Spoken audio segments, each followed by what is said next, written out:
But I guess in the next 3 to 6 months, on a global perspective, we're expecting ISO 45003 psychological health and safety in the workplace. Yeah.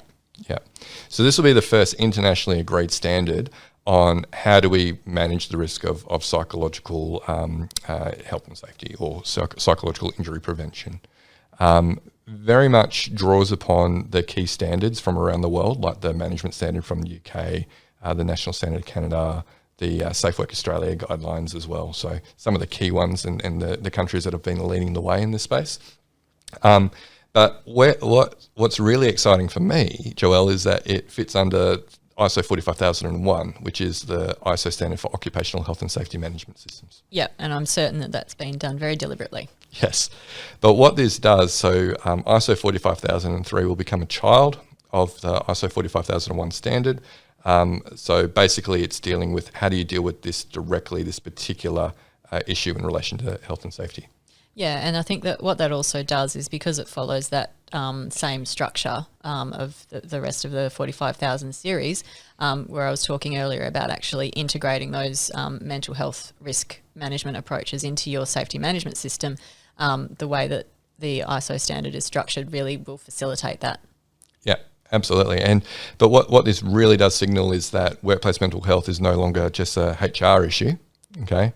But the health and safety profession really does need to get involved. Yeah. The other thing that I wanted to talk about was, this isn't just about individual health. And while that's certainly important, from a human factors perspective, when we talk about performance shaping factors, things that can impact the likelihood that somebody's going to perform their job reliably or potentially make a mistake that can contribute to an accident or a major event, mental health really fits in as a significant performance shaping factor there. So, we know that if people are distressed, distracted by, worrying thoughts, anxious ruminations, however you want to describe it, we know that things like their ability to detect system anomalies, for example, or detect hazards is significantly reduced. Their ability to diagnose a problem when they're confronted with something and identify an appropriate solution, all of those things are impacted by psychological distress. So we're not just talking about individual health, we're also talking about impact on accident causation more broadly.